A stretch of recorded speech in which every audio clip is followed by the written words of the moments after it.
Hare Krishna. Hare Krishna. So we're here in Hyde Park, down by the Serpentine. And doing a little reading from the Srimad Bhagavatam. Canto 1, Chapter 15, Text 17. The chapter is the Pandavas retire timely. So say the invocation. Om Namo Bhagavate Vasudevaya. Om Namo Bhagavate Vasudevaya. Om Namo Bhagavate Vasudevaya. Text 17.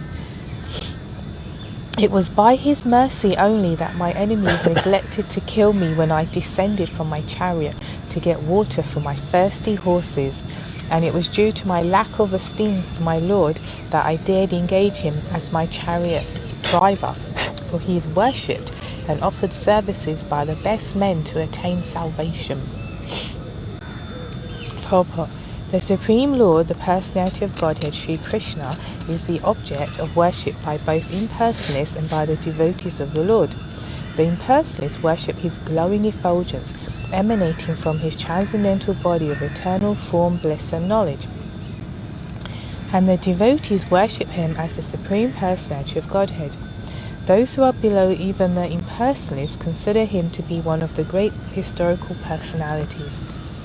The Lord, however, descends to attract all by his specific transcendental pastimes, and thus he plays the part of the most perfect master, friend, son and lover.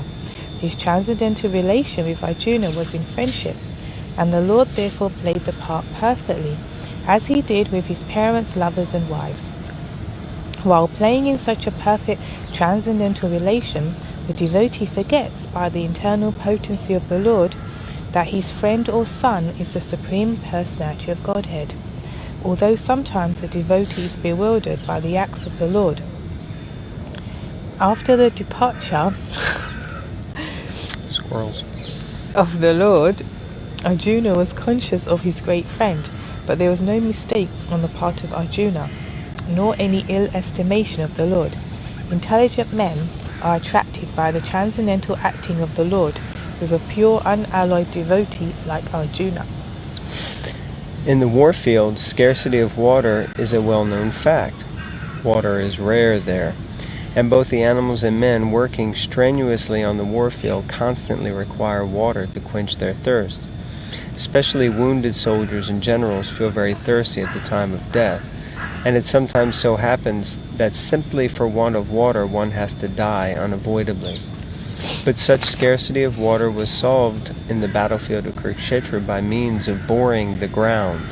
By God's grace, water can be easily obtained from any place if there is facility for boring the ground. The modern system works on the same principle of boring the ground, but modern engineers are still unable to dig immediately wherever necessary. It appears, however, from the history as far back as the days of the Pandavas, the big generals like Arjuna could at once supply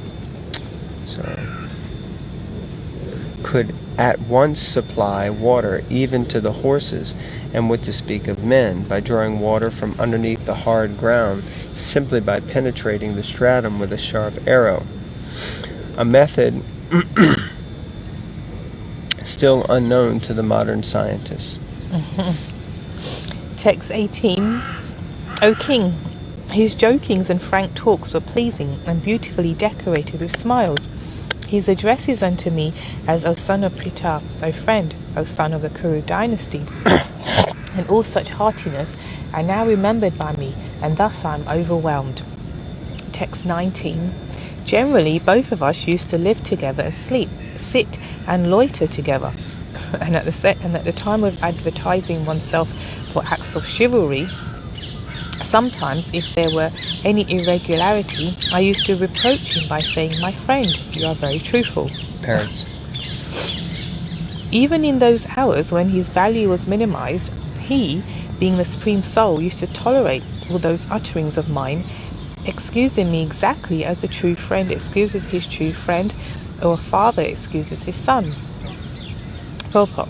Since the Supreme Lord Sri Krishna is all perfect, his transcendental pastimes with his pure devotees never lack anything in any respect, either as a friend, son, or lover. The Lord relishes the reproaches of friends, parents, or fiancés more than the Vedic hymns offered to him by great learned scholars and religionists in an official fashion. Text 20. O Emperor, now I am separated from my friend and dear most well-wisher, the Supreme Personality of Godhead, and therefore my heart appears to be devoid of everything. In his absence, I have been defeated by a number of infidel cowherd men while I was guarding the bodies of all the wives of Krishna. Purport. The important point in this verse is how it was possible that Arjuna could be defeated by a gang of incognito cowherd men, and how such mundane cowherd men could touch the bodies of the wives of Lord Krishna, who were under the protection of Arjuna. Srila Vishwanath Chakravarti Thakur has justified the contradiction by research in the Vishnu Purana and Brahma Purana. In these Puranas it is said that once the fair denizens of heaven pleased Ashtavakra Muni by their service and were blessed by the Muni to have the Supreme Lord as their husband. Ashtavakra Muni was curved in 8 joints of his body, and thus he used to move in a peculiar curved manner. The daughters of the demigods could not check their laughter upon seeing the movements of the Muni, and the Muni, being angry at them, cursed them that they would be kidnapped by rogues, even if they would get the Lord as their husband. Later on, the girls again satisfied the Muni by their prayers, and the Muni blessed them that they would regain their husband even after being robbed by the rogues. So, in order to keep the words of the great Muni, the Lord himself kidnapped his wives from protection of Arjuna. Otherwise, they would have at once vanished from the scene as soon as they were touched by the rogues. Besides that, some of the gopis who prayed to become wives of the Lord returned to their respective positions after their desire was fulfilled. After the departure of Lord Krishna, he wanted all his entourage back to Godhead, and they were all called back under different conditions only. Text 21. I have the very same Gandiva bow, the same arrows, the same chariot drawn by the same horses, and I use them as the same Arjuna, to whom all the kings offered their due respects. But in the absence of Lord Krishna, all of them, at a moment's notice, have become null and void. It is exactly like offering clarified butter on ashes, accumulating money with a magic wand, or sowing seeds on barren land. Purport. As we have discussed more than once, one should not be puffed up by borrowed plumes. All energies and powers are derived from the Supreme Source Lord Krishna, and they act as long as he desires and cease to function as soon as he withdraws. All electrical energies are received from the powerhouse, and as soon as the powerhouse stops supplying energy, the bulbs are of no use. In a moment's time, such energies can be generated or withdrawn by the supreme will of the Lord. Material civilization without the blessing of the Lord is child's play only. As long as the parents allow the child to play, it is all right.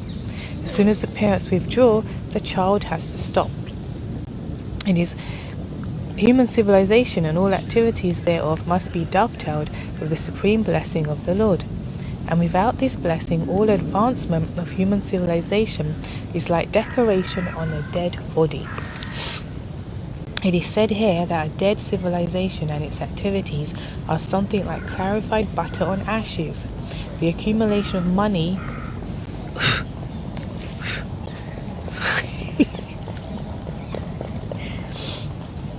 the accumulation of money by a magic wand, and the sowing of seeds in a barren land. Text 22 and 23. O King, since you have asked me about our friends and relatives in the city of Dwarka, I will inform you that all of them were cursed by the Brahmanas, and as a result they all became intoxicated with wine made of putrefied rice, and fought amongst themselves with sticks, not even recognizing one another. Now all but 4 or 5 of them are dead, and gone. Factually, this is translation of 24. Factually, this is all due to the supreme will of the Lord, the personality of Godhead.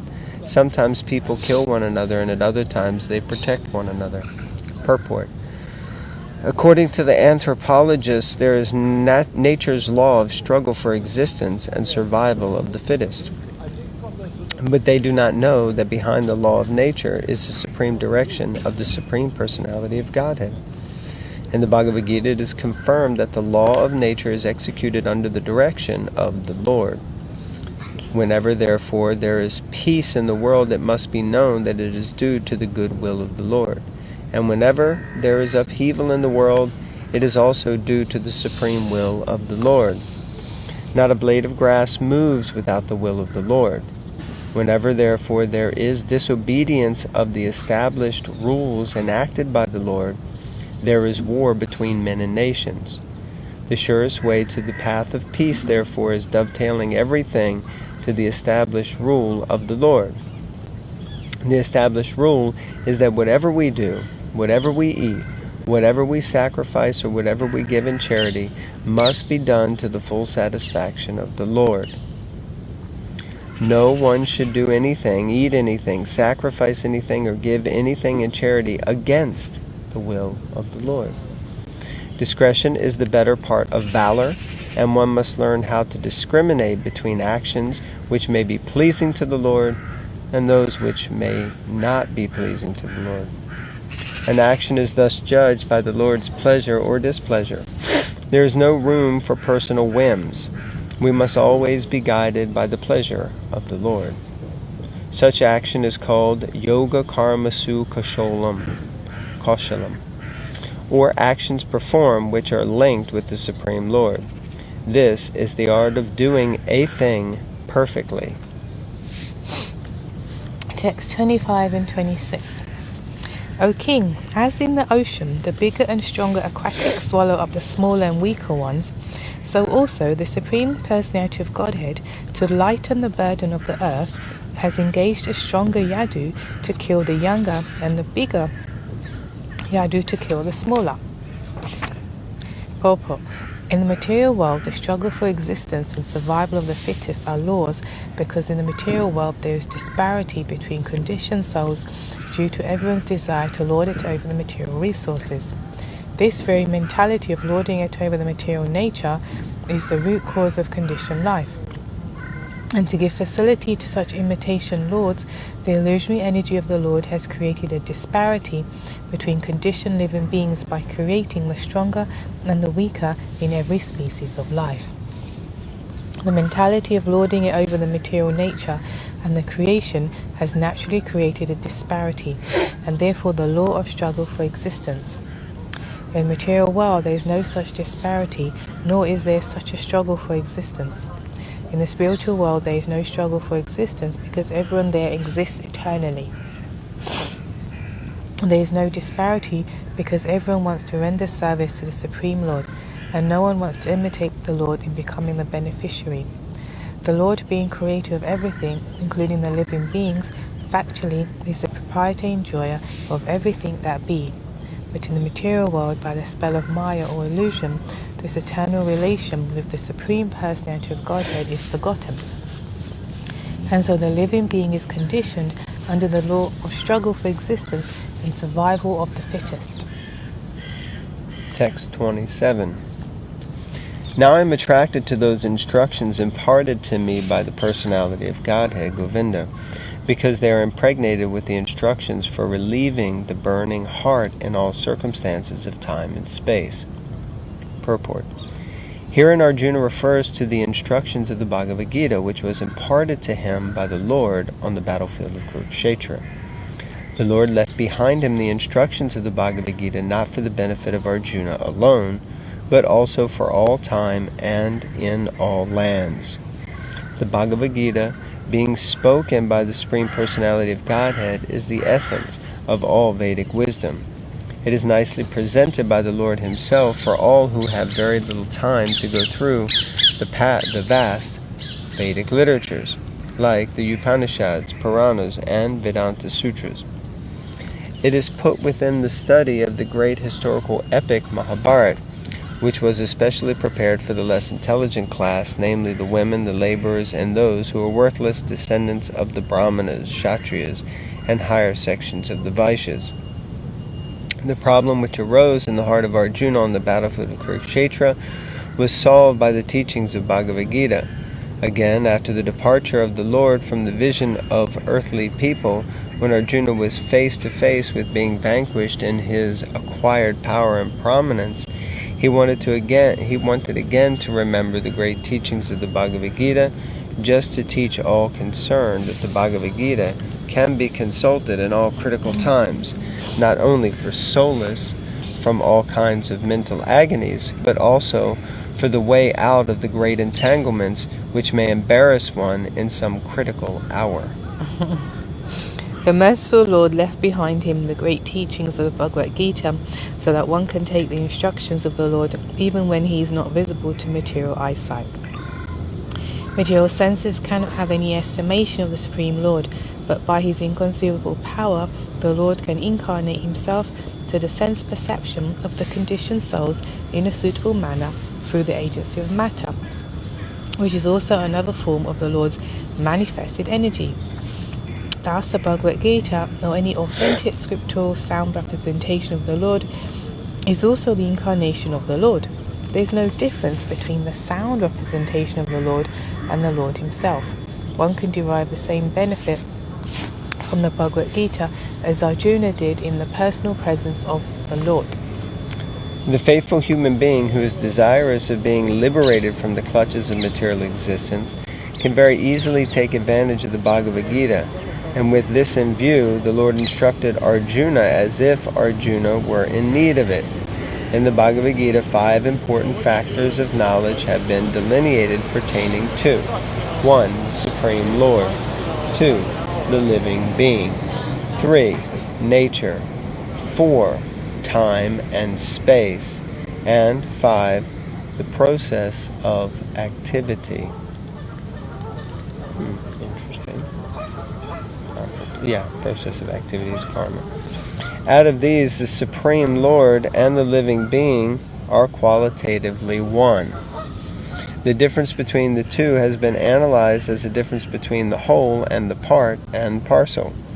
Nature is inert matter displaying the interaction of 3 different modes, and eternal time and unlimited space are considered to be beyond the existence of the material nature. Activities of the living being are different varieties of aptitudes which can entrap or liberate the living being within and without material nature. All these subject matters are concisely discussed in the Bhagavad Gita, and later the subject matters are elaborated in the Srimad Bhagavatam for further enlightenment. Out of the 5 subjects, the Supreme Lord, the living entity, nature, and time and space are eternal, but the living entity, nature, and time are under the direction of the Supreme Lord, who is absolute and completely independent of any other control. The Supreme Lord is the supreme controller. Material activity of the living being is beginningless, but it can be rectified by transferal into the spiritual quality. Thus, it can cease its material qualitative reactions. Both the Lord and the living entity are cognizant, and both have the sense of identification of being conscious as a living force. But the living being, under the condition of the material nature called Mahatattva, misidentifies himself as being different from the Lord. The whole scheme of Vedic wisdom is targeted to the aim of eradicating such a misconception, and thus liberating the living being from the illusion of material identification. When such an illusion is eradicated by knowledge and renunciation, the living beings are responsible actors and enjoyers also.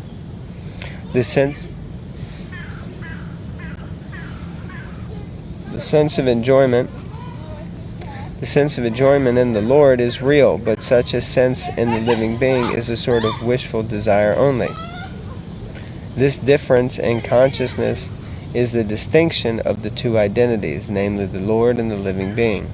Otherwise, there is no difference between the Lord and the living being. The living being is therefore eternally one and different simultaneously. The whole instruction of the Bhagavad Gita stands on this principle. In the Bhagavad Gita, the Lord and the living beings are both described as Sanatan or eternal, and the Lord's abode, far beyond the material sky, is also described as Sanatan. The living being is invited to live in the Sanatan existence of the Lord, and the process which can help a living being to approach the Lord's abode, where the liberated activity of the soul is exhibited, is called Sanatan Dham. One cannot, however, reach the eternal abode of the Lord without being free from the misconception of material identification. And the Bhagavad Gita gives us the clue how to achieve this stage of perfection. The process of being liberated from the misconception of material identification is called in different stages: fruitive activity, empiric philosophy, and devotional service, up to transcendental realization. Such transcendental realization is made possible by dovetailing all the above items in relation with the Lord. Prescribed duties of the human being, as directed in the Vedas, can gradually purify the sinful mind of the conditioned soul and raise him to the stage of knowledge. The purified stage of acquiring knowledge becomes the basis of devotional service to the Lord. As long as one is engaged in researching the solution of the problems of life, this knowledge is called Gyan, or purified knowledge. But on realizing the actual solution of life, one becomes situated in the devotional service of the Lord. The Bhagavad Gita begins with the problems of life by discriminating the soul from the elements of matter, and proves by all reason and argument that the soul is indestructible in all circumstances, and that the outer covering of matter, the body and the mind, change for another term of material existence, which is full of miseries.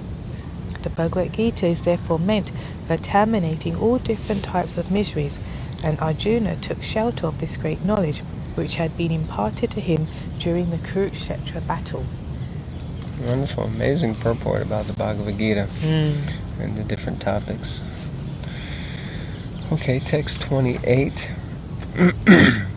Sutta Goswami said, "Thus being deeply absorbed in thinking of the instructions of the Lord, which were imparted in the great intimacy of friendship, and in thinking of his lotus feet, Arjuna's mind became pacified and free from all material contamination." Purport. Since the Lord is absolute, deep meditation upon him is as good as yogic trance. The Lord is non-different from his name, form, quality, pastimes, entourage, and specific actions. Arjuna began to think of the Lord's instructions to him on the battlefield of Kurukshetra. Only those instructions began to eliminate the tinges of material contamination in the mind of Arjuna. The Lord is like the sun. The sun's appearance means immediate dissipation of darkness or ignorance, and the Lord's appearance within the mind of the devotee can at once drive away the miserable material effects. Lord Chaitanya has therefore recommended constant chanting of the name of the Lord for protection from all contamination of the material world. Parrots. The feeling of separation from the Lord is undoubtedly painful to the devotee, but because it is in connection with the Lord, it has a specific transcendental effect which pacifies the heart. Feelings of separation are also sources of transcendental bliss, and they are never comparable to contaminated material feelings of separation. Text 29. Arjuna's constant remembrance of the lotus feet of Lord Sri Krishna rapidly increased his devotion, and as a result all the trash in his thoughts subsided. Purport. Material desires in the mind are the trash of material contamination. By such contamination, the living being is faced with so many compatible and incompatible things that discourage the very existence of spiritual identity. Birth after birth, the conditioned soul is entrapped with so many pleasing and displeasing elements, which are all false and temporary. They accumulate due to our reactions to material desires. But when we get in touch with the Transcendental Lord in his variegated energies by devotional service, the naked forms of all material desires become manifest, and the intelligence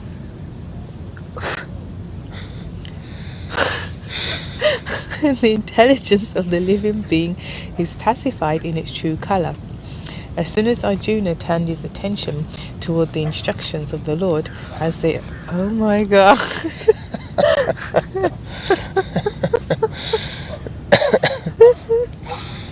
As soon as Arjuna turned his attention towards the instructions of the Lord, as they are inculcated in the Bhagavad Gita, his true color of eternal association with the Lord became manifest, and thus he felt freed from all material contaminations. Text 30. Because of the Lord's pastimes and activities, and because of his absence, it appeared that Arjuna forgot the instructions left by the personality of Godhead. But factually this was not the case, and again he became lord of his senses. Purport. The conditioned soul is enwrapped in his fruitive activities by the force of eternal time, but the Supreme Lord, when he incarnates on earth, is not influenced by kala, or material conceptions of past, present, and future. The activities of the Lord are eternal, and they are manifestations of his Atmamaya, or internal potency.